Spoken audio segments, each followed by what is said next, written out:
बेहद अफसोस हुआ, दिल आज़ारी भी हुई है ये देख कर कि किस बदतमीज़ी से मेरे वालिद को वो दोबारा गिरफ्तारी डालकर लेकर गए हैं।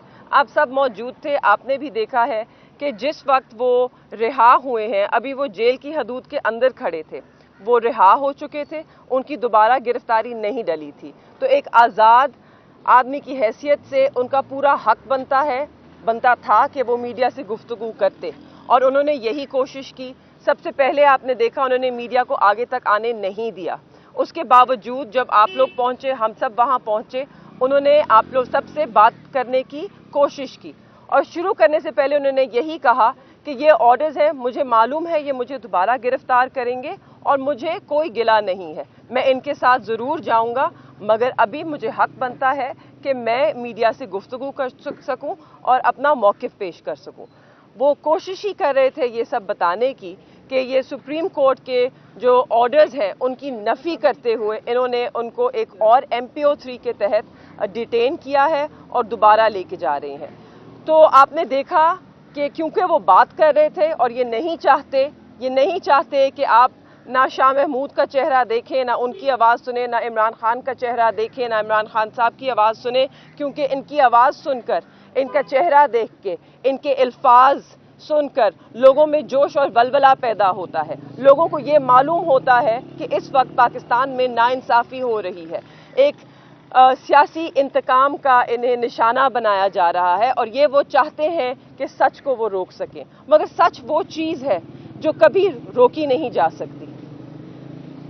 तो मैं सिर्फ यही कहना चाहूँगी कि मुझे बहुत अफसोस है, और इस बात का और भी अफसोस है कि किस तरह इस वक्त जो हमारा अदालती निज़ाम है, जो हमारे कानून अदालतों के अहकामात हैं, उनका मजाक किस तरह उड़ाया जा रहा है।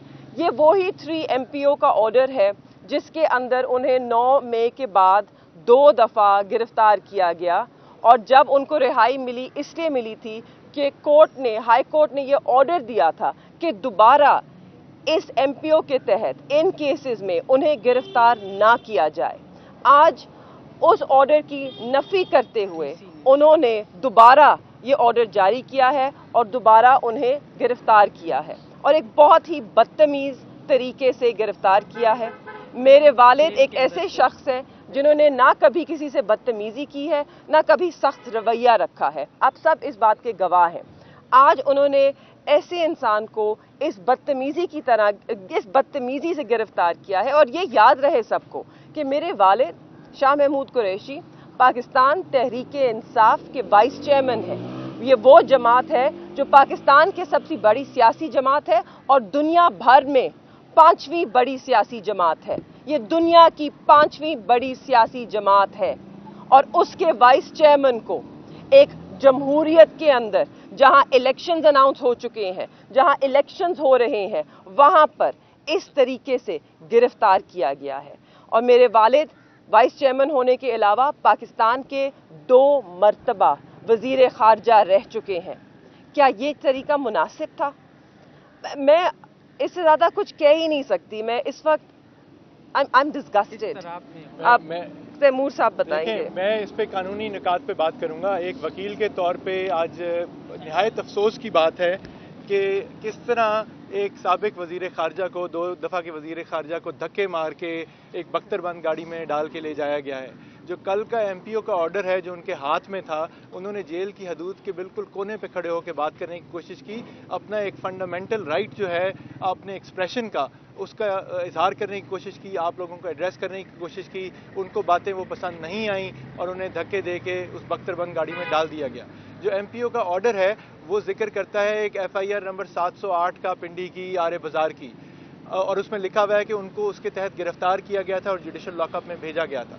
हमारी जहाँ तक मालूमात हैं, और हम शुरू से उनके साथ चल रहे हैं इस चीज़ में, उनको कभी किसी FIR के तहत गिरफ्तार नहीं किया गया था। तो वैसे ही उस MPO के ऑर्डर में गलत बयानी की गई है। अब जहां उनको लेके जाया गया है हमें इसका नहीं पता। अभी यहाँ पे साइफर ट्रायल की आपके पीछे अडियाला जेल के अंदर हेयरिंग है। हमें नहीं मालूम कि जज साहब पहुँच गए हैं कि नहीं, और क्या शाह महमूद कुरैशी साहब को अभी लाया जाएगा वापस यहाँ पे। हम ये सारे निकात उठाएंगे। जो MPO का ऑर्डर 9 मई के बाद DC रावलपिंडी ने जारी किया था, जिसके तहत शाह साहब पाबंद सलासिल हुए थे, اس کا آرڈر ہم نے چیلنج کیا تھا راولپنڈی بینچ کے سامنے. جسٹس عبدالعزیز صاحب نے بڑا مفصل اس کے اوپر آرڈر جاری کیا تھا اور اس میں یہ بھی لکھا تھا کہ آپ جو گزرے ہوئے واقعات ہیں ان کے اوپر بار بار ایم پی اوز ایشو کر کے اسی معاملے کے اوپر آپ گرفتاری نہیں ڈال سکتے اور دوبارہ کسی ایم پی او کے تحت ان کو بند نہ کیا جائے. آج اسی ڈی سی راولپنڈی کے دفتر نے ایک اور ایم پی او 7 مہینے کے بعد جاری کر کے سابق وزیر خارجہ کو دوبارہ سے ڈیٹین کر دیا ہے. تو ظاہر ہے یہ چیزیں سب چیلنج ہوں گی، لیکن سوال تو یہ ہے کہ ہم یہ چیلنج کریں گے تو پھر کس فریولس کیس کے اندر یہ گرفتاری ڈالیں گے، اس کے بعد کس میں ڈالیں گے. یہ تو خواتین کو کوئٹہ تک، پشاور تک لے کے جا رہے ہیں. تو یہ افسوس کی بات ہے کہ سیاسی انتقامی کارروائیوں کی وجہ سے آئین و قانون کی بھی دھجیاں اڑائی جا رہی ہیں اور ہم اس چیز کو مکمل پیسفل پرامن طریقے سے اپنی قانونی جدوجہد جاری رکھیں گے. میں صرف ایک چیز اس میں ایڈ کرنا چاہتی ہوں. سپریم کورٹ کا اگر آپ آرڈر پڑھیں اور اس میں جو جسٹس اطہر من اللہ کا نوٹ ہے اگر آپ اس پہ ذرا اپنی نظر ڈالیں تو اس میں یہ صاف لکھا ہے کہ عمران خان، انہوں نے بری بھی اس لیے کیا ہے، عمران خان اور شاہ محمود قریشی کو اگر آپ جیل میں رکھیں گے تو آپ ایک شفاف انتخاب نہیں کرا سکتے. یہ جینیون الیکشنز کے لیے انہوں نے کہا ہے اور ایک جینیون ڈیموکریسی کے لیے ان کا باہر ہونا ضروری ہے. تو اس وقت اس ملک میں نہ کہ صرف ایک ہائی کورٹ مگر پاکستان کا جو سب سے اول کورٹ ہے، سپریم کورٹ آف پاکستان، ان کے جسٹس اطہر من اللہ کا لکھا ہوا لفظ اس کی بھی یہ قدر نہیں کر رہے.